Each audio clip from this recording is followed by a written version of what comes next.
السلام علیکم ناظرین، اسپیشل ٹی وی کے پروگرام دستک کے ساتھ میں ہوں آپ کا میزبان محمد معاویہ۔ ناظرین، آپ دنیا میں کہیں بھی ہوں اور آپ کسی پاکستانی کے سامنے جی سی کا لفظ بولیں تو وہ فوراً سے کہے گا گورنمنٹ کالج لاہور۔ آج ہماری خوش قسمتی ہے کہ ہمارے درمیان جی سی یونیورسٹی لاہور کے vice chancellor professor doctor Asghar Zaidi صاحب موجود ہیں۔ السلام علیکم۔ وعلیکم السلام۔ ڈاکٹر صاحب کیسے ہیں آپ؟ میں بالکل ٹھیک ہوں۔ ڈاکٹر صاحب، بطور وائس چانسلر آپ نے ایک بہت ہی بڑے ادارے کو، روایات کے امین ادارے کو جوائن کیا۔ بے شک۔ تو آپ کیا سوچ کے آئے تھے اور کیا ایمبیشنز لے کے آئے تھے اور کہاں تک پہنچ پائے ہیں؟ گزشتہ 3 سال کا جو آپ کا سفر ہے بطور وائس چانسلر، اس پہ کچھ روشنی ڈالیں۔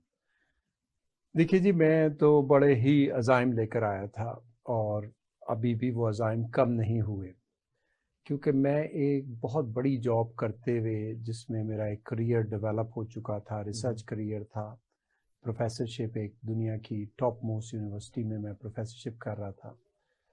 تو جب میں آیا، میں نے گورنمنٹ کالج یونیورسٹی کی وائس چانسلرشپ کی عہدے کو ایکسیپٹ کیا، تو اس وقت ہی یہ سوچ کے آیا تھا کہ اس کے آنے کا فائدہ ہی تب ہے کہ جب میں ایک ریفارم ایجنڈا کے ساتھ کام کروں۔ ریفارم ایجنڈا سے مراد یہ ہے کہ ہم اپنے کام کو اچھی طرح سمجھیں اور ہر روز کوشش کریں کہ اس میں بہتری آ جائے۔ ریفارم سے مراد یہ نہیں ہے کہ اچانک آئیں اور ایک انقلاب ایسا لے آئیں کہ سب پرانی چیزوں کو چھوڑ بیٹھیں اور تو اس کا جو ساری سیکریفائس کر کے آیا تھا اپنے کریئر کو، پیسے کو اور دوسری چیزوں کو، تو اس کا صحیح معنوں میں فائدہ اسی وقت ہونا تھا کہ جب میں ایک بڑے عظیم مقاصد کے ساتھ اس جاب کو ایکسیپٹ کرتا اور اس کے ساتھ ہی چلتا۔ اور پہلے دن سے ہم نے میں نے طریقہ رکھا کہ ایک پراپر پلان بنایا۔ بہت کم ہوتا ہے کہ وائس چانسلر اپنے پہلے ہی مہینوں میں ایک 4 ایئر اسٹریٹجی جو ہے وہ دے دے۔ میں نے 5 نکاتی جو ہے ایک اسٹریٹجی بنائی پہلے شروع میں ہی، اور وہ بھی کافی سوچ بچار کے دنیا بھر کی بڑی یونیورسٹیوں کے اچھے طریقے دیکھ کر اور یہاں کے لوگوں سے جن کے اچھی انسٹیٹیوشنل میموری تھی ان سے صلاح مشورہ کر کے وہ 5 نکاتی جو ہے وہ پلان بنایا گیا۔ اچھا ڈاکٹر صاحب، پاکستان میں بہت سے لوگ باہر سے بڑے جذبے لے کر آئے اور بہت بڑے ایمبیشنز کے ساتھ پاکستان آئے، لیکن یہاں آنے کے بعد ان کے ساتھ کچھ اچھی پریکٹسز نہیں رہیں اور ان کے ساتھ کچھ تلخ یادیں وابستہ ہیں۔ تو ان کو انجام کو دیکھتے ہوئے، ان کے انجام کو دیکھتے ہوئے آپ کو احساس نہیں ہوا کہ آپ پاکستان جانے کا فیصلہ جو ہے وہ ٹھیک نہیں کر رہے؟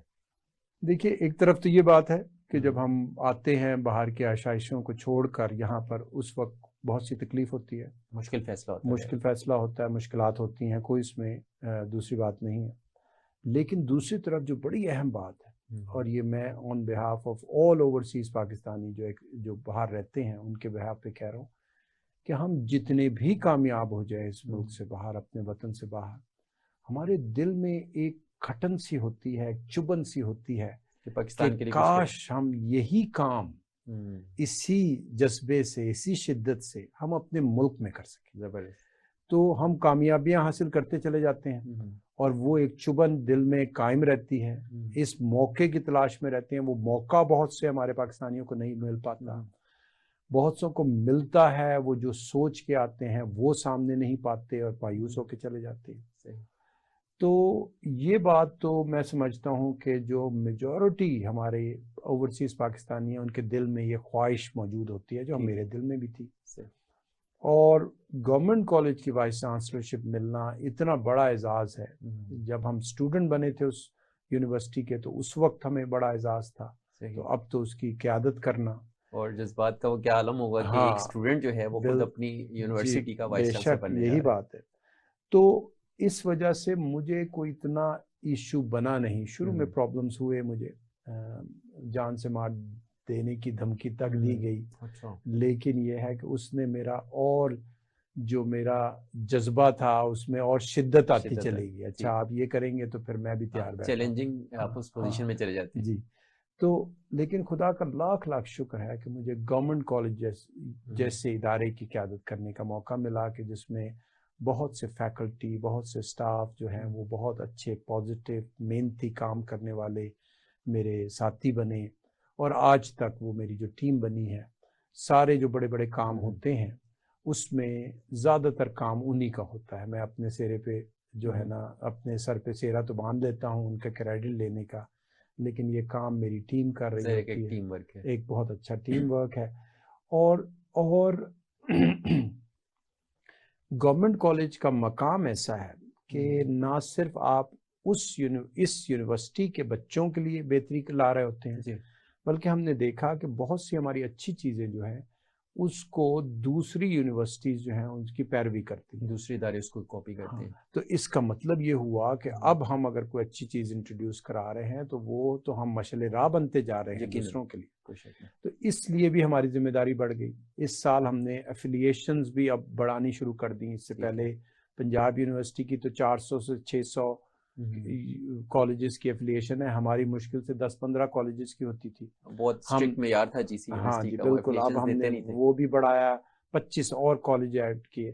یعنی کہنے کا مقصد یہ ہے کہ جیسے جیسے ہم اپنا معیار بہتر کرتے جائیں گے، ہماری خواہش ہے کہ اس کا سکوپ اتنا بڑھے کہ زیادہ سے زیادہ اسٹوڈنٹ اس سے مستفید ہو سکیں. ڈاکٹر صاحب یہ بتائیں کہ 1864 میں اس ادارے کا آغاز ہوا اور اندرون شہر میں دیال سنگھ حویلی سے شروع ہونے والا جو کالج ہے اس نے پھر دنیا میں ایک نام کمایا. جی بے شک. اور 2002 میں اس کی خدمات کے اعتراف میں اس کو یونیورسٹی کا باقاعدہ درجہ دے دیا گیا. جی ایسے ہی. اور آپ نے اس کو جوائن کیا 2019 میں. جی. تو یونیورسٹی کے بعد بننے سے لے کے اب تک جی سی جہاں پہنچا ہے، کیا آپ سمجھتے ہیں کہ کالج کی جو پوری دنیا میں ایک فیم ہے اس کی بنیاد پہ کیا یونیورسٹی ابھی تک اپنا کوئی مقام الگ سے ڈیولپ کر پائی ہے یا ابھی آپ مڈ وے میں ہیں؟ دیکھیے گورنمنٹ کالج اگرچہ کہ ہمیں یونیورسٹی چارٹر نہیں ملا تھا، لیکن ہم بیچلرز بھی بڑے فخر سے کراتے تھے. صحیح. ہم ماسٹرز بھی بڑے فخر سے کراتے تھے. اور 97 میں ہمیں ڈگری ایوارڈنگ انسٹیٹیوشن بھی بنا دیا گیا. چاہے اس ڈگری پہ کبھی کلکتہ یونیورسٹی کی مہر لگتی تھی یا بعد میں پھر پنجاب یونیورسٹی کی مہر لگنی شروع ہو گئی، لیکن ہر بچے کو گورنمنٹ کالج کے طالب علم ہونے پر فخر ہوتا تھا. اگر مجھ سے پوچھا جاتا تھا، حالانکہ میری ڈگری پہ پنجاب یونیورسٹی کی ڈگری لکھی ہے، لیکن مجھ سے پوچھا جاتا تھا آپ کس ادارے سے پڑھ کر آئے ہیں، تو میں ہمیشہ یہی کہتا تھا کہ گورنمنٹ ہونا بڑے فخر کی بات. ہاں. تو اس طریقے سے اگر دیکھا جائے تو ہماری یونیورسٹی لیول ایجوکیشن آفر کرنے کی بہت بڑی تاریخ ہے، پنجاب یونیورسٹی سے بھی زیادہ بڑی تاریخ ہے. یہ اور بات ہے کہ چارٹر کس وقت ملا، انڈیپینڈنٹ ڈگری ایوارڈنگ انسٹیٹیوشن کیا بنے، وہ لاجسٹک میٹرز ہیں جو بعد میں ہو. ابتدائی سالوں میں ہی آپ یونیورسٹی آف کلکتہ سے بے شک. جب تک ہم 1864 میں قائم ہوئے، پنجاب یونیورسٹی 1882 میں جا کے قائم ہوئی، اور وہی ڈاکٹر لائٹنر جنہوں نے گورنمنٹ کالج کو قائم کیا تھا انہوں نے ہی پنجاب یونیورسٹی کو بعد میں قائم کیا. تو ہماری تاریخ تو اس لحاظ سے بہت اہم ہے کہ ہم ایک عرصے سے یونیورسٹی لیول کی ایجوکیشن آفر کر رہے ہیں. ایشیا کے قدیم ترین انسٹیٹیوشنز میں آپ ہیں. جی بے شک.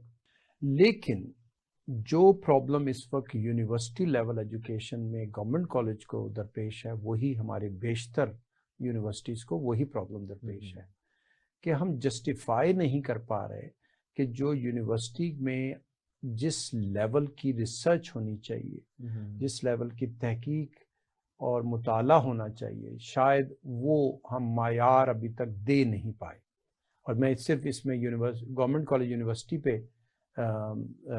خود احتسابی نہیں کر رہا، بلکہ اوور آل یونیورسٹی میں ہمارا میجر چیلنج یہی ہے کہ ہماری کوالٹی آف ایجوکیشن جو ہے اس کا وہ معیار نہیں ہے کہ وہ انٹرنیشنل لیول کے کورسز میں کمپیٹ کر سکیں ہمارے گریجویٹس، اور جو ہے وہ جب امپلائمنٹ کے لیے جائیں تو ان میں وہ سکلز ہوں کہ جو انڈسٹری مارکیٹ جو ہے وہ ڈیمانڈ کر رہی ہے. تو یہ ایک میجر چیلنج ہے، اور اس میں ہم ہر وقت مصروف رہتے ہیں کہ اس مسئلے کا کوئی حل تلاش کیا جائے. ڈاکٹر صاحب اس کا جو یہ چیلنج جو پیش آ رہا ہے کوالٹی کا، اس میں جو لوپ ہول ہے وہ کریکولم اور سلیبس کے اینڈ پہ ہے، فیکلٹی کے اینڈ پہ ہے، یا ریسورسز ایشو ہے؟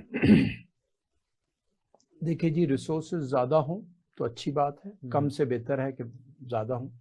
لیکن میں سمجھتا ہوں خالی ریسورسز کی وجہ سے ہم پیچھے نہیں رہ گئے. ٹھیک. ہم نے بہت ایسی یونیورسٹیز کو بھی دیکھا کہ جن کے پاس بہت زیادہ پیسے نہیں ہوتے لیکن ان کا تعلیمی معیار بہتر ہے. ٹھیک ہے. میرے خیال میں ایجوکیشن سٹینڈرڈز کے دو ہی معیار ہیں کہ آپ کریکولم اپنا اچھا کر لیں اور دوسرے آپ اپنی فیکلٹی کو اچھے طریقے سے ٹرین کریں. کریکولم کا ہمارا یہ حال ہے کہ ہم ایک عرصے سے اپنے کریکولم کو اپ گریڈ نہیں کر پائے. یعنی ایک کریکولم ریویژن کمیٹی ہے جو کہ HEC نے بنائی ہے، ہائر ایجوکیشن کمیشن نے، اور اصولاً ہر 2 سال بعد انہوں نے سمجھ بوجھ کر کے یونیورسٹیز کو بتانا ہوتا ہے کہ وہ اپنے کریکولم کی ان کی جو گائیڈ لائنز ہیں ان کو کس طرح بہتر کی کریں آج کی مارکیٹ ریکوائرمنٹ. اور میری خبر کے مطابق 2018 میں اس کمیٹی کی آخری دفعہ میٹنگ ہوئی تھی. اب شاید دوبارہ سے ہمارے بہت زیادہ شور مچانے پر دوبارہ اس میں کوئی کارروائیاں شروع ہوئی ہیں. اس کے علاوہ جو دوسری بڑی اہم ہے، نہ صرف یہ کہ کیا سبق پڑھا رہے ہیں، کریکولم کی بات کریں، دوسری بات یہ کریں کہ کون وہ سبق پڑھا رہا ہے، کس طریقے سے پڑھا رہا ہے. اب آپ اپنے ایک استاد کی ٹریننگ اور بیک گراؤنڈ کو کمپیئر کرنا شروع کریں ایک اسسٹنٹ کمشنر کی سلیکشن، ٹریننگ اور اس کی جاب کے سٹیجز سے. ٹھیک ہے. وہ ایک بچہ آپ اسے ٹاپ موسٹ کینڈیڈیٹ لے کر آتے ہیں، آپ اسے کم از کم 1 سال کی ٹریننگ کراتے ہیں، اس کے بعد اسے ایک اپرینٹس کے طور پہ ایک چھوٹی پوزیشن کے ساتھ ایک اچھے آفس میں لگاتے ہیں تاکہ وہ اچھے طریقے سے ایڈمنسٹریٹو ڈیوٹیز کو سمجھ کے کام کر سکے. بڑا اچھا طریقہ بنایا. صحیح. استاد کیا ہے جی؟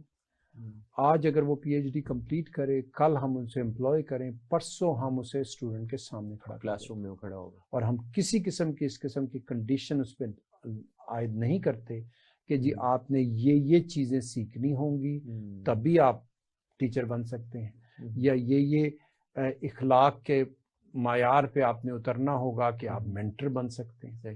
بس ہم نے یہ دیکھا بچے نے ایک امتحان PhD کا پاس کیا ہے، اس کے بعد اگر ہم PhD ریکوائرمنٹ والی کوالیفیکیشن پہ ہائر کرنا چاہ رہے ہیں تو اس پہ بعد بہت سے تو ہمارے وہ ہیں جو صرف MPhil تک کی اس پہ ہمارے ساتھ. ٹھیک ہے. انڈر گریجویٹ پروگرامز کے لیے MPhil. تو میں سمجھتا ہوں کہ ایک طرف کریکولم، اچھا کریکولم میں ہم HEC کو بلیم کر دیتے ہیں کہ وہ ہمارا ریگولیٹر ہے، اس کو پرووائڈ گائیڈ لائنس کرنی چاہیے، اور میرا خیال ہے بہت سا انہیں کام اور مزید کرنا چاہیے.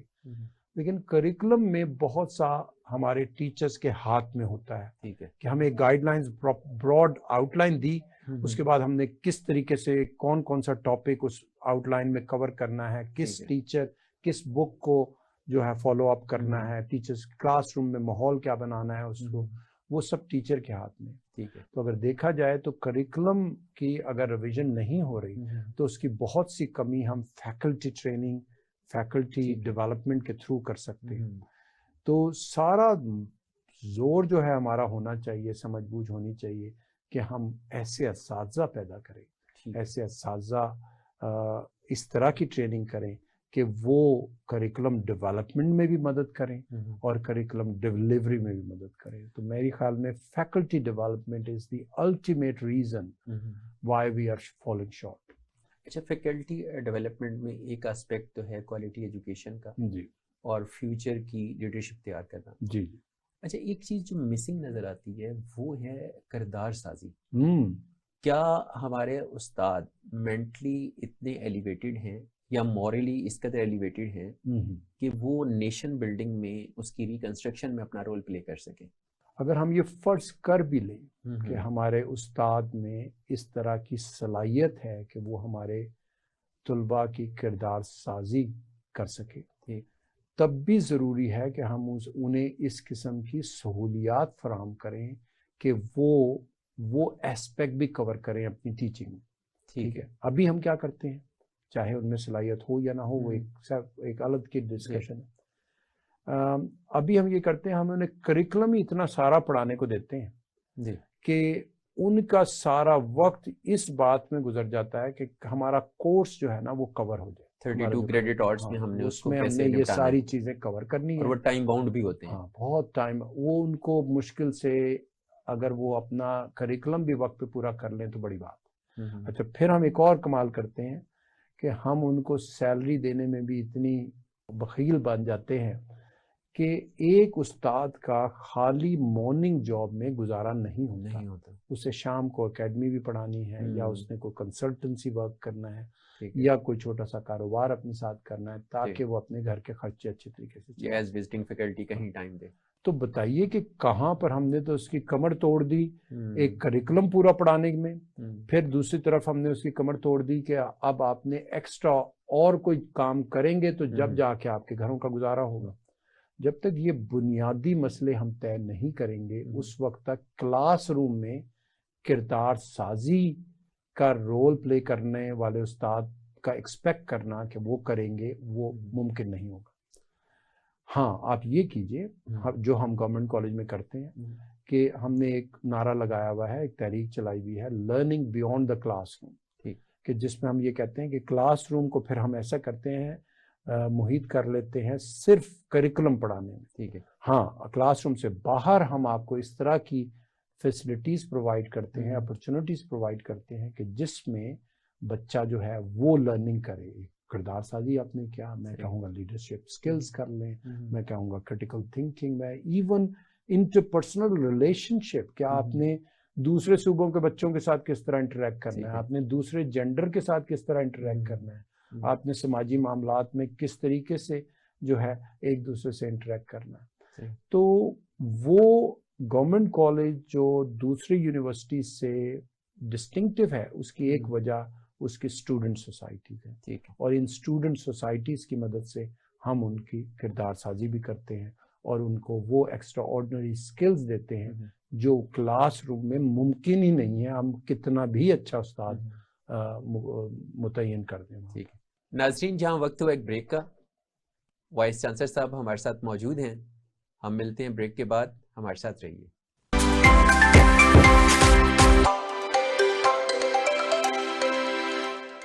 ثریا عظیم وقف ہاسپٹل دکھی انسانیت کی خدمت آپ کے تعاون سے آپ بنے ہمارے معاون. اپنی زکوٰۃ, صدقات اور خیرات ثریا عظیم وقف ہاسپٹل کو دیجیے, کیونکہ بات ہے احساس کی. دکھ درد میں آپ کے ساتھ.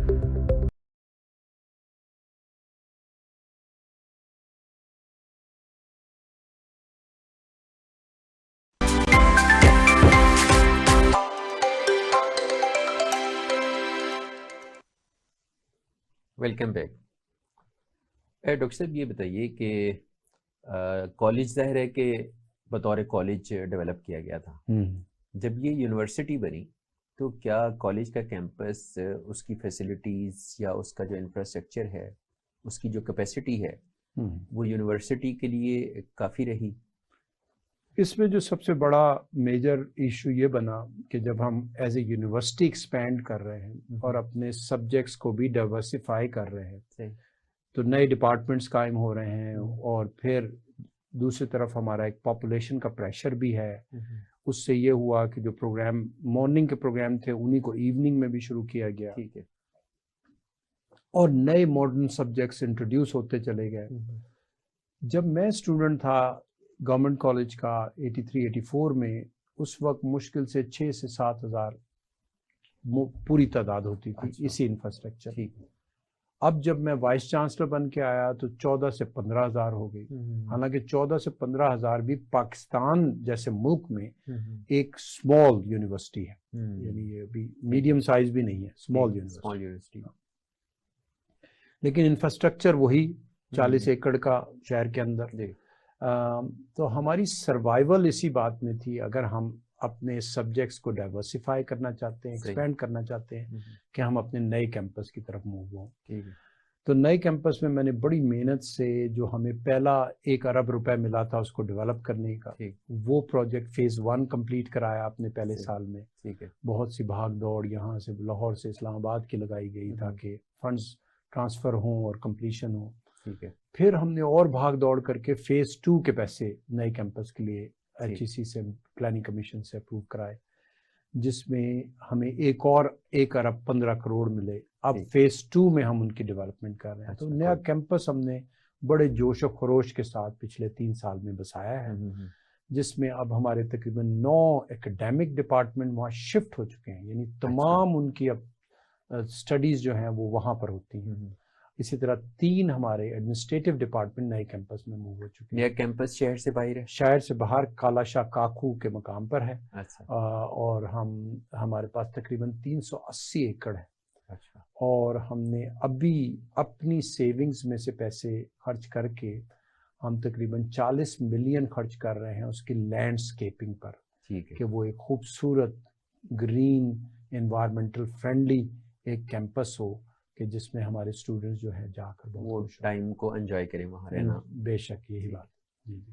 ڈاکٹر صاحب یہ بتائیں کہ جو آپ کا نیا کیمپس ہے، آپ نے بتایا کہ 380 ایکڑ پر وہ محیط ہے اس کا کیمپس، تو یہ کتنے سال کی فیوچر نیڈس کو آپ نے ذہن میں رکھ کے اس کو ڈیزائن کیا؟ جی دیکھیے جی، ہمارا اس سال ہمیں 160 سال ہو جائیں گے گورنمنٹ کالج کو بنے ہوئے انشاءاللہ.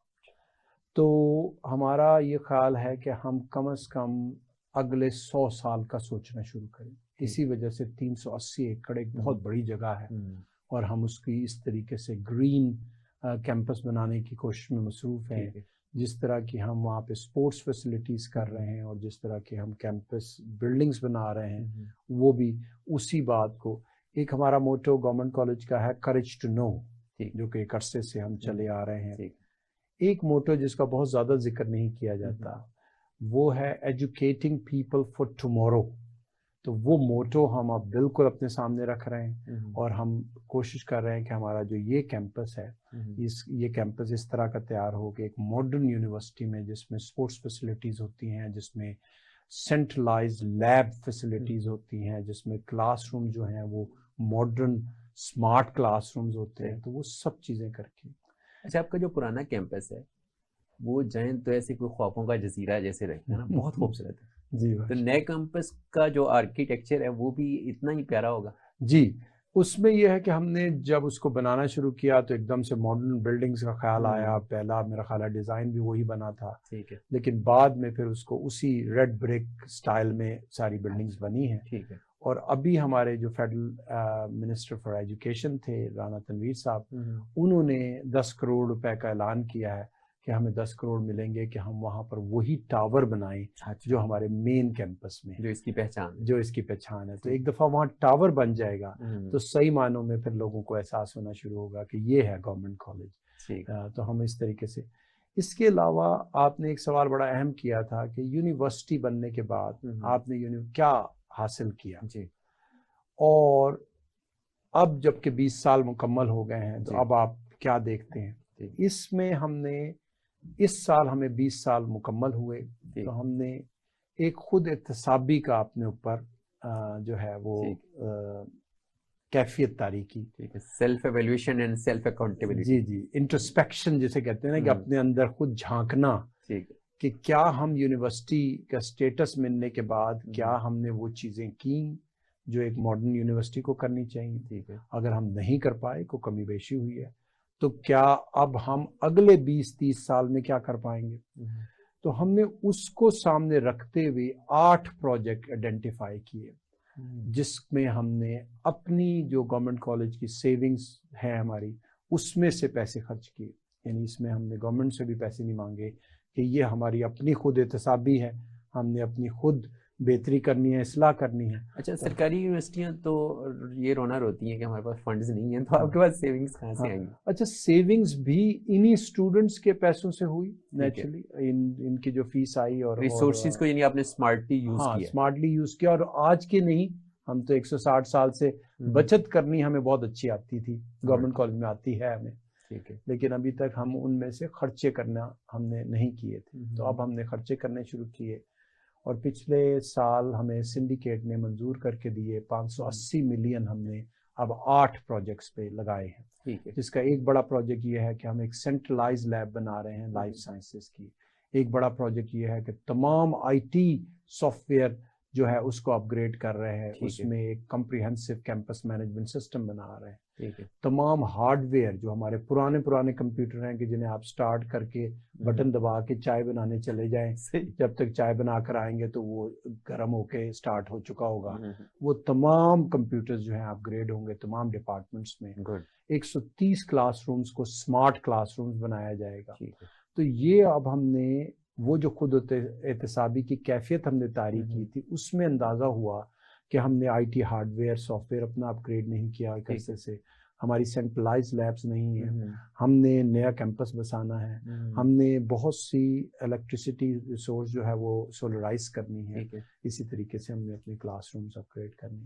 تو یہ اب ہم اس سال بڑی تیزی سے کر رہے ہیں. اور پھر میں دوبارہ سے ذکر کروں گا اپنی ٹیم کا کہ میں کتنا بھی متحرک ہو جاؤں، کتنا بھی ڈائنامک جذباتی ہو جاؤں، پرو ریفارم ہو جاؤں، جب تک میری ٹیم میرے ساتھ نہیں چلے گی تو وہ اس میں ہم اٹس ٹو وے. یعنی آپ کی جو لیڈرشپ ہے وہ باہر سے اپنی جگہ پہ ہے، لیکن ٹیم بھی آپ کی آپ کے ساتھ چلے، ایسی بات جی، ایسی بات مائل سٹون جو ہے وہ اچیو ہو سکتا ہے. ڈاکٹر صاحب یہ بتائیے کہ آپ فیوچرسٹک اپروچ کے ساتھ جو کلاس رومز ڈیولپ کر رہے ہیں، ان کے ساتھ ساتھ ایک جو چیلنج اس کا یونیورسٹیز کو درپیش ہے کہ مشروم گروتھ ہے ڈگری ہولڈرز کی، اور فیلڈ میں جب وہ جاتے ہیں تو جابس نہیں مل پاتی، اور پھر پیرنٹس کے لیے جو ایک آپ سمجھ سکتے ہیں کہ جو ایک نفسیاتی دباؤ آتا ہے کہ لاکھوں روپیہ گریجویشن پہ، یونیورسٹی ایجوکیشن پہ خرچ کیے اور حاصل وصول کیا ہوا. جی یہ بہت ہی شاندار سوال کیا. اگر ہم سمجھیں کہ ہمارا ہائر ایجوکیشن کا سنگل موسٹ امپورٹنٹ چیلنج کیا ہے تو ہم کہیں گے وہ امپلائبلٹی آف آر گریجویٹس ہے. اس سے بھی تھوڑا سا اس کی کازز آف دا کاز کی طرف جائیں کہ بھئی امپلائبلٹی کیوں نہیں ہے ان کی. صحیح. اس کی وجہ کیا ہے کہ ہم 4 سال کے دوران ہم انہیں وہ چیزیں نہیں پڑھا پاتے جس کی ڈیمانڈ انڈسٹری کر رہی ہے. انڈسٹری ہم سے شکایت کرتی ہے کہ آپ کے بچے اتنے بڑے بڑے گریڈز لے کر آ جاتے ہیں، اس کے بعد ہمیں دوبارہ سے پڑھانا پڑتا ہے. تھیوریٹیکل نالج ہوتا ہے، تھیوریٹیکل نالج ہوتا ہے. تھیوریٹیکل نالج کی اپنی ایک اہمیت ہے ایک حد تک. تو ہم نے یہ سوچنا شروع کیا ہے اب کہ وہ کون سے اقدامات ایسے کیے جائیں کہ ہم سائنس بھی اچھی پڑھائیں. تھیوریٹیکل سائنس جو ہے اس کی اپنی ایک اہمیت ہے، اور یہی ایک موقع ہوتا ہے بچے کو پڑھنے کا کہ وہ تمام اکیڈیمک لٹریچر کو پڑھے، لیکن ساتھ ساتھ ان کی اپ سکلنگ بھی ہو. تو اس لیے ہم نے دوبارہ سے کوشش کی ہے کہ ہم بچوں کے کریکولم میں وہ چیزیں انٹروڈیوس کریں کہ جس سے ان کی اسکل لیولز بہتر ہوں. یعنی وہ اسکل سیٹ اس میں ایڈ کیا جائے جو ان کو جابس کے لیے یا پریکٹیکل لائف کے لیے ضرورت. بالکل. کچھ تو ہم نے ان کی جو ان کی کردار سازی تو ہم نے اسٹوڈنٹ سوسائٹی کی مدد سے کر دی. اب ہم نے 7ویں اور 8واں سیمسٹر یعنی جو ان کا آخری سال ہے اس میں ہم بہت سے کورسز ان کو آفر کرتے ہیں، بہت سی انٹرنشپ ایسی آفر کرتے ہیں کہ جس میں وہ بچے مارکیٹ کے لیے تیار ہو جائے، انڈسٹری کے لیے تیار ہو جائے. اس میں ایک بات جو بار بار ہم کرٹیسائز کر رہے ہوتے ہیں اور میں اس کی تصحیح کرنا چاہتا ہوں، ہم بار بار یہ کہتے ہیں کہ جی تھیوری پڑھا دیتے ہیں، تھیوری پڑھا دیتے ہیں، اپلائیڈ چیز نہیں پڑھاتے. ہاں اس میں بہت حد تک سچائی ہے، لیکن تھیوری اور بیسک سائنس کی اپنی اہمیت ہے. ہم یونیورسٹی کی ایک جو ایکیڈیمک ڈگری ہے اس کی اہمیت ہی تب واضح ہوتی ہے کہ جب وہ تمام ان سکلز کو کے پیچھے جو بیک گراؤنڈ سائنس ہے اس کے بارے میں جانتے ہیں. فنڈامنٹل جو اس کا نالج ہے وہ لیے بغیر جب تک نہیں ہوگا تب تک ہماری ترقی، پھر ہم آئی ٹی آفیسرز ہی لگاتے رہیں گے. ہماری جو ترقی، جب ہماری انوویشن ہونی ہے، جو ٹیک آف ہونا ہے ہماری آئی ٹی انڈسٹری نے، وہ ان بچوں کی اس سائنٹیفک نالج سے ہوگا. تو لہٰذا بہت ضروری ہے کہ ہم وہ تھیوریٹیکل سبجیکٹس بھی بہت اچھے ریگر کے ساتھ پڑھاتے رہیں تاکہ کل کو جو یہ سکلز لیول جو اس میں ایڈ ہوں گے اس کے پیچھے سائنس کو لیتے ہوئے ہم پھر انوویشن کریں. نہیں تو 3 مہینے کے کورسز بچوں کو کرائیں انٹرمیڈیٹ کے بعد، اور وہ ایک سکلز ویب پیج بنانے کی یا کوئی ڈیٹا بیس ریڈنگ کی وہ سکلز کرائیں اور ان کو آئی ٹی آفیسرز بناتے چلے جائیں. ہاں وہ سکل سیٹ کی بیس پہ تو وہ یہی کر سکیں گے. اور پھر ایک وقت آئے گا کہ دنیا میں ڈیمانڈ جو ہے وہ اس سکل کی ہوگی اور ہم تو وہ یہیں پہ سکل دیتے رہیں پہ چل رہے ہوں گے.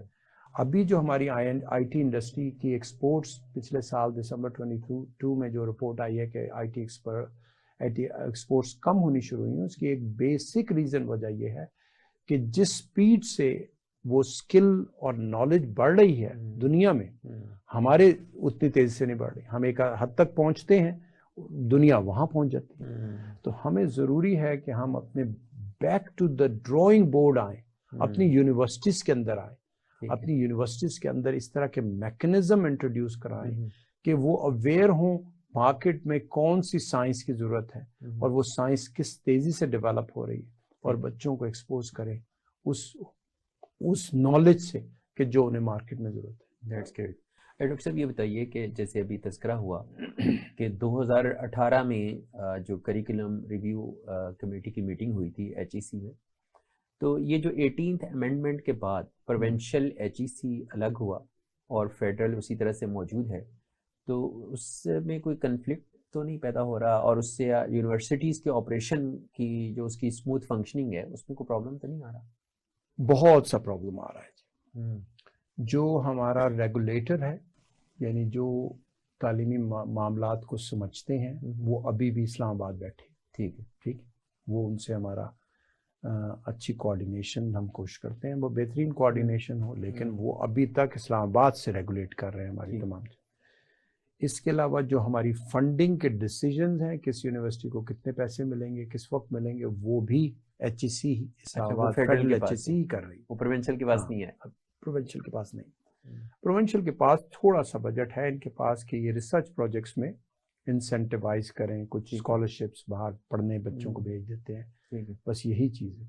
ابھی as a regulator provincial HEC role play نہیں کرتا. اچھا, پھر ایک اور بھی ہے کہ کیونکہ ایڈمنسٹریٹو میٹرز 18th امینڈمنٹ کے بعد آ گئے ہیں پروونشل گورنمنٹ کے پاس, تو اب پروونشل گورنمنٹ کے جو ڈپارٹمنٹس ہیں ریلیونٹ وہ بھی ان پلے آ گئے. انہوں نے بھی اب ہماری چھٹیاں انہوں نے منظور کرنی ہے, ہماری پروموشنز وغیرہ جو ہیں وہ سب انہوں نے دیکھنی ہے, پروونشل نے دیکھنی ہے. ہاں, پروونشل نے دیکھنی ہے. اب آپ کو اندازہ ہو رہا ہے کہ ایک فیڈرل HEC ہے, ٹھیک ہے, ایک پروونشل HEC ہے, اور ایک آپ کا ریلیونٹ سیکریٹریٹ ڈپارٹمنٹ ہے. ٹھیک ہے. اب ایک یونیورسٹی اور یونیورسٹی کی کامیابی کے لیے بہترین طریقہ یہ ہے کہ آپ انہیں اٹانومس بنا دیں. بائی ڈیفینیشن تمام public sector university autonomous bodies ہیں.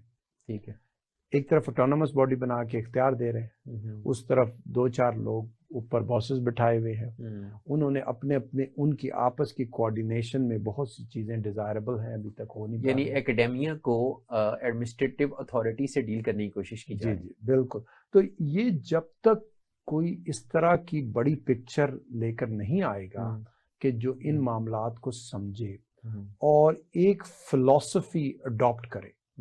فلسفی میرے خیال میں, دیکھیں یہ policy making, public policy making exact science نہیں ہوتی. ٹھیک ہے, میں یہ نہیں کہہ سکتا کہ یہ اس فارمولے کے مطابق یہ ایگزیکٹ سائنس ہے, یہی ہونا چاہیے. ٹھیک ہے, میری فلسفی ہوگی, میری ایک اپروچ ہوگی کہ یہ والی پالیسی لائن اگر اڈاپٹ کی جائے تو کامیابی زیادہ بہتر ہے. آپ آئیں گے, آپ کہیں گے وہ ان کا خیال تھا, میرے خیال میں یہ جو دوسری سیٹ آف پالیسیز ہیں یہ اڈاپٹ کی جائے تو اس سے بہتری زیادہ آئے گی. ٹھیک ہے, تو میرا جو خیال ہے اس میں, میرا خیال ہے کہ ہماری تمام پبلک سیکٹر یونیورسٹیز کو ٹوٹل اٹانومی ہونی چاہیے in terms of fee charging, in terms of hiring of their faculty, in terms of کیا سیلری انہیں پے کرنی ہے, ان ٹرمز آف کیا ان پہ ڈسپلن عائد کرنا ہے, سب. اچھا, پھر اس کے بعد آپ ایک ریگولیٹر ان کے اوپر رکھیں, چاہیے وہ فیڈرل HEC ہو, پروونشل HEC ہو, یا اور کوئی ڈپارٹمنٹ کوئی ہو, ایک ریگولیٹر رکھیں. اس میں سمجھدار لوگ بیٹھ کر ان وائس چانسلرز کی یا ان ٹاپ ٹیم کی اکاؤنٹیبلٹی کریں, ان کے ایک ریگولیٹری فریم ورک کے ساتھ ان سے آپریٹ کرائیں یونیورسٹیز کو. جب تک یہ اٹانومی وائس چانسلرز کو اور یونیورسٹیز کو نہیں ملیں گی, ہم وہ بڑے کام نہیں کر پائیں گے کہ جو ہم عزائم رکھتے ہیں. آپ نے پوچھا تھا نا کہ عزائم کیا لے کر آئے تھے, کہ وہ ہوئے کہ نہیں.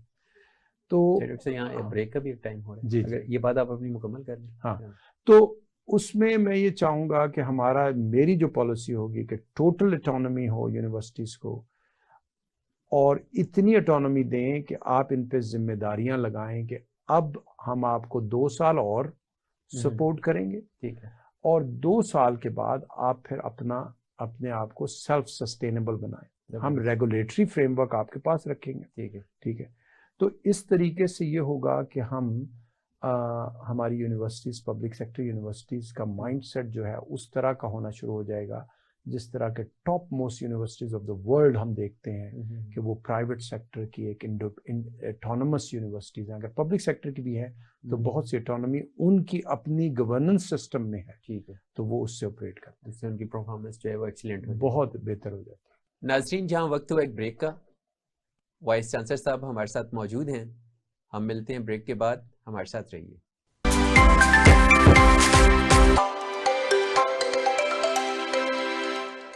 سریا عظیم وقف ہاسپٹل, آپ بنے ہمارے معاون.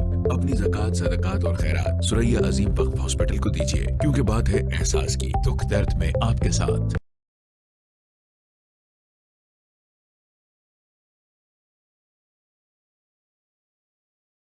الخدمت منصورہ ٹیچنگ ہسپتال لاہور, جہاں صرف 50 روپے کی علامتی فیس پر طبی سہولیات دی جاتی ہیں. اپنی زکوٰۃ عطیات الخدمت منصورہ ٹیچنگ ہسپتال کو دیجیے.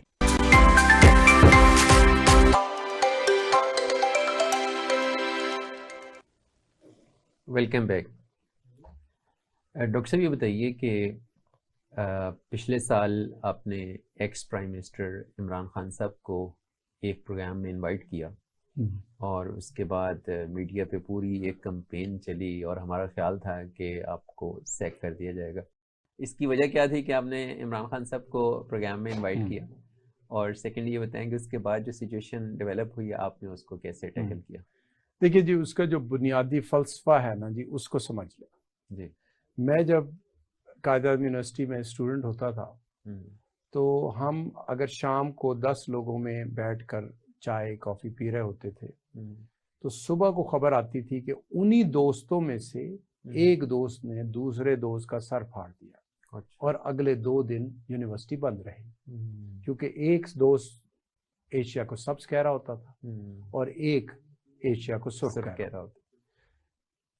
اس وقت بھی ہمیں احساس ہوتا تھا, لیکن اب ہمیں شدت سے احساس ہوتا ہے کہ اس وقت کے تعلیمی اداروں کے سربراہ اگر یہ سمجھ بوجھ کرتے کہ ہم سارے دوستوں کو ایک ہال میں بٹھا کر کہتے کہ یہ بچہ جو ہے یہ ایشیا سرخ کہتا ہے, یہ ایشیا سبز کہتا ہے, آپ سب میرے سامنے تمیز سے ان کی باتیں سنیں, زبردست, اور جو فیصلے کرنے ہیں نا ابھی بحث و مباحثہ کر کے کر لیں کہ ایشیا آج کے بعد سبز رہے گا یا سرخ رہے گا, یا پھر ایسا کیجئے گا کہ دونوں امن و امان سے تمیز کے ساتھ میرے شفقت کے ساتھ دونوں اٹھ کے یہاں سے جائیں کہ بھئی ہم ڈیفر کرتے ہیں ایک دوسرے سے, ان پوائنٹس پہ ڈیفر کرتے ہیں, اور ان اخلاقی حدود کے اندر رہتے ہوئے ہم نے جو ہے اپنی سوچوں کو متعین کرنا ہے, سوچوں کی پروان کرنی.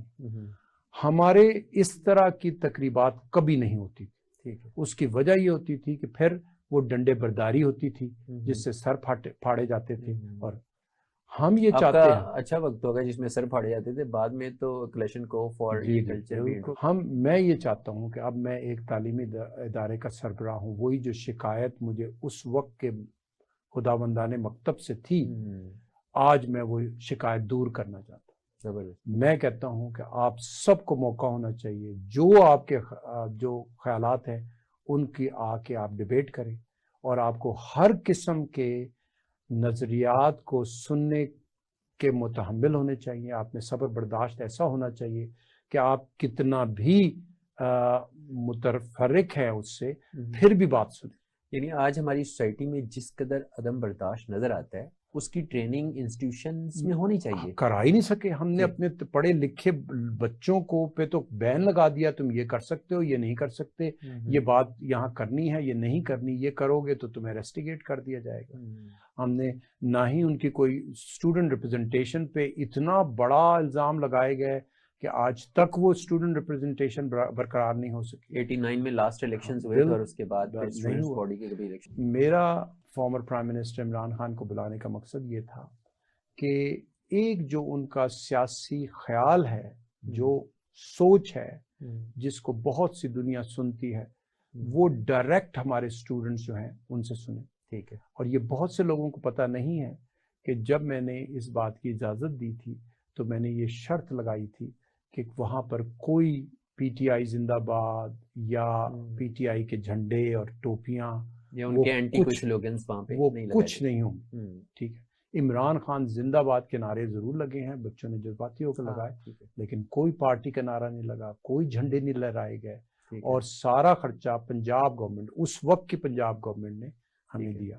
اور اس وقت کی پنجاب گورنمنٹ کے جو سیکٹری HED تھے انہوں نے مجھے اجازت دی ان رائٹنگ کہ آپ تقریب اپنے انسٹیٹیوشن میں کریں، اور اس میں former prime minister Imran Khan آپ کے مہمان خصوصی ہوں گے. اچھا، لیکن میڈیا میں یہ تاثر کیا تھا کہ شاید آپ نے کوئی خود سری کی ہے اور آپ نے پتہ نہیں کیا کر دیا، اور کیا وہ کتنا بڑا جرم کر دیا. نہیں، ہم نے اپنے سیکریٹریٹ سے باقاعدہ ان رائٹنگ آج تک وہ میرے پاس پروف موجود ہے. ٹھیک ہے. تو جو اصل بات ہے وہ یہ ہے کہ کوئی کتنا بھی آپ کسی سے کتنی بھی مخالفت رکھتے ہیں، کتنی بھی محبت رکھتے ہیں، آپ فورم پرووائڈ کریں ڈسکشن کا. بچوں میں یہ ویو پوائنٹ سننے کا حوصلہ ہونا چاہیے. اسی بات کو اب سامنے رکھتے ہوئے میں نے اس وقت بھی یہ بات کہی تھی، اور اب دوبارہ سے کہہ رہا ہوں، ہم ایک گرینڈ ڈبیٹ شروع کرنے والے ہیں جو گورنمنٹ کالجز کو ہوسٹ کرے گا. اس میں تمام سیاسی جو پارٹیاں ہیں ان سب کے ممبران کو، ان سب لیڈران کو مدعو کیا جائے گا.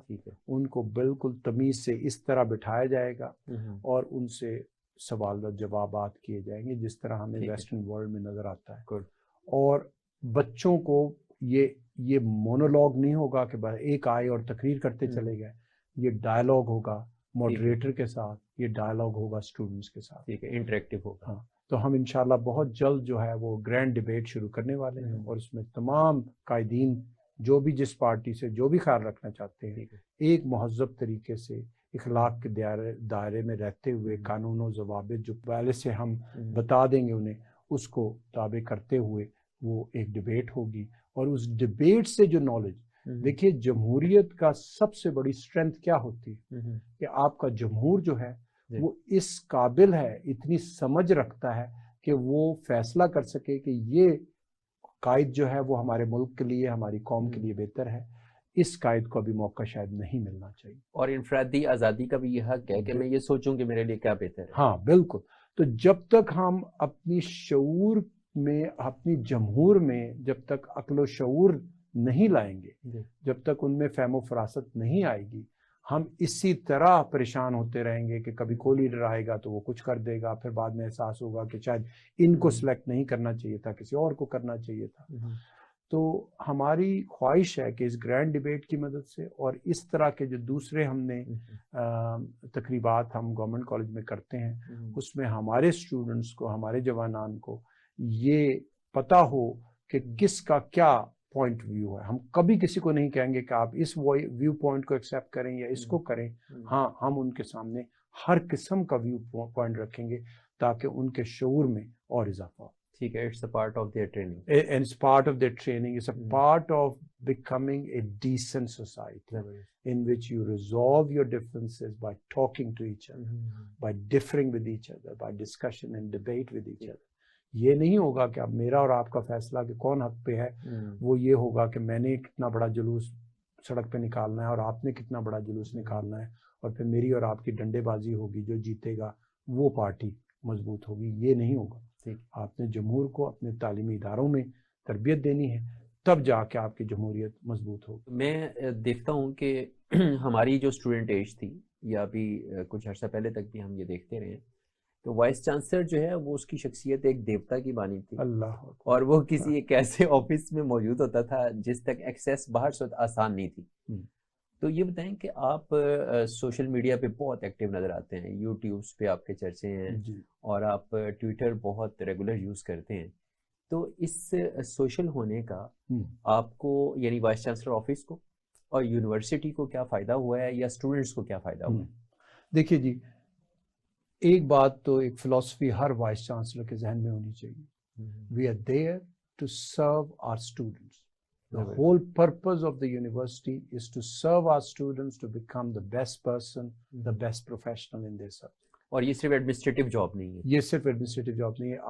آپ کا بیہیویئر ایسا ہونا چاہیے کہ آپ نے اسٹوڈنٹ سے انٹریکٹ کرنا ہے، ان کے اخلاقیات کو بہتر کرنا ہے، ان کے مطالعے کو بہتر کرنا ہے. ہر قسم کا جو انٹریکشن آپ کا ہے وہ ان پہ ایک مثبت اثر ہونا یعنی وہ ایک جو پدرانہ کیفیت ہے جی کہ آپ وہ بھی پیرنٹل رول پلے کریں کہ آپ جی ان کے بالکل وہی جو میرے اور آپ کے اساتذہ میں نظر آتا تھا کہ وہ چلتے پھرتے بھی ہمیں چھڑی مار کے بھی کہتے تھے کہ یہ کیا کر رہے ہو، یہ کیا کر رہے ہو، یہ کیا کر رہے ہو. اب وہ چیز جو ہے اس کا فقدان ہے کیونکہ ہم نے اپنے ٹیچر کو ایک تخت اعلیٰ پہ بٹھا دیا اور اسٹوڈنٹ کو یہاں بٹھا دیا. کیا مجال کہ اسٹوڈنٹ کو سوال کر سکے، ٹھیک ہے، ٹیچر کے ساتھ. اور ٹیچر جو ہے وہ اسٹوڈنٹ کے ساتھ مل بیٹھنا یا بات چیت کرنا ایسے جیسے کہ کوئی ان کی جو ہے عزت میں کمی ہو رہی ہے. ٹھیک ہے. تو میں اپنی طرف سے، اور میں دیکھتا ہوں کہ میری ٹیم میں میرے چیئر پرسنز، میرے ڈینز، وہ بھی میرے بعد میرے ساتھ جو ہے اسٹوڈنٹس کے ساتھ بڑے قریب ہوتے ہیں، ان سے انٹریکٹ کرتے ہیں، کوشش کرتے ہیں کہ ہم اچھی ان کی تربیت کر سکیں. تو یہ بہت ضروری تھا. جہاں تک سوشل میڈیا کی بات ہے، دیکھیے اب میرا ڈائریکٹ کنیکشن ہے اپنے اسٹوڈنٹس کے ذریعے. ٹھیک ہے. اگر میں نے کل صبح کسی وجہ سے ناگزیر وجوہات کی وجہ سے یونیورسٹی بند کرنی ہے تو all it takes is one tweet from me. Majority will see that decision from the top administrator. ایک سٹروک میں دیکھ لیں گے. اس سے پہلے کیا ہوتا تھا، میں ایک لیٹر ڈرافٹ کرتا تھا، وہ جاتا تھا رجسٹرار صاحب کے پاس، رجسٹرار صاحب جو ہے چیئر پرسن کے پاس بھیجتے تھے، چیئر پرسن پھر اس کو کسی بورڈ پہ لگاتے تھے، یا وہ جو ٹیچر جو کلاس روم جا رہے تھے تو وہاں جاتے کنسرن فیکلٹیز تک وہ پہنچتا تھا. وہ ایک دیر، اتنی دیر ہو جاتی تھی اس نوٹیفیکیشن کو پہنچتے پہنچتے کہ اصل وقت گزر جاتا تھا.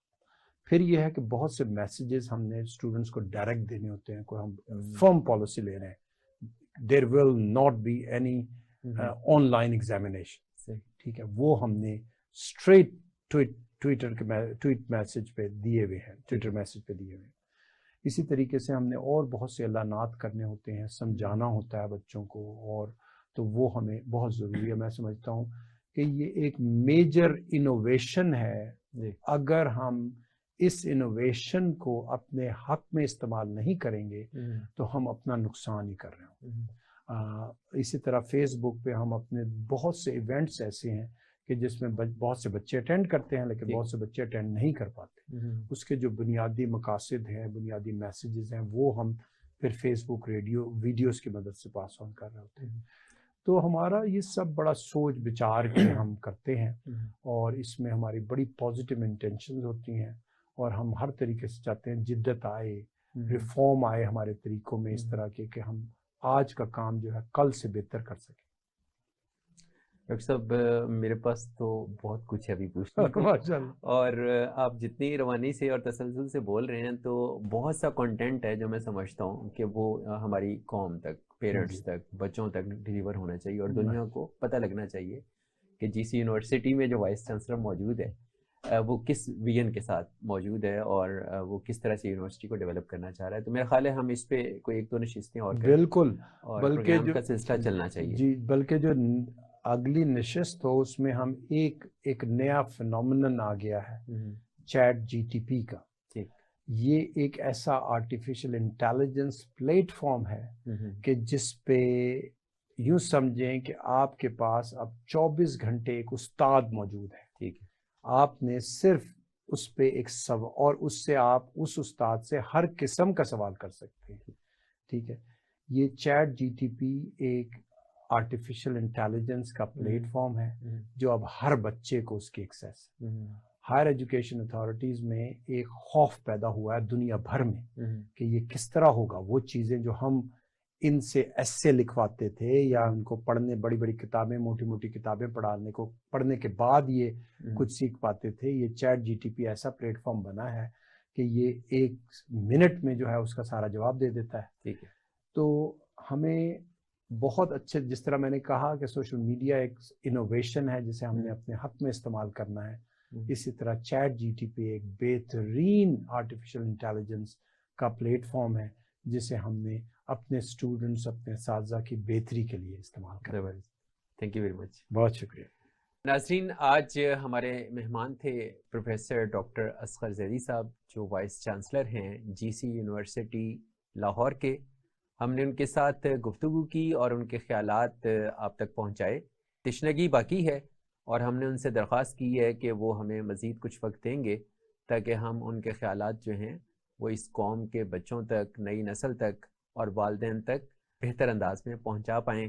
جو امید ہے کہ آپ کو آج کا ہمارا یہ پروگرام پسند آیا ہوگا۔ اپنے فیڈ بیک سے آگاہ کیجیے گا۔ اپنے میزبان محمد معاویہ کو اجازت دیجیے۔ اللہ حافظ۔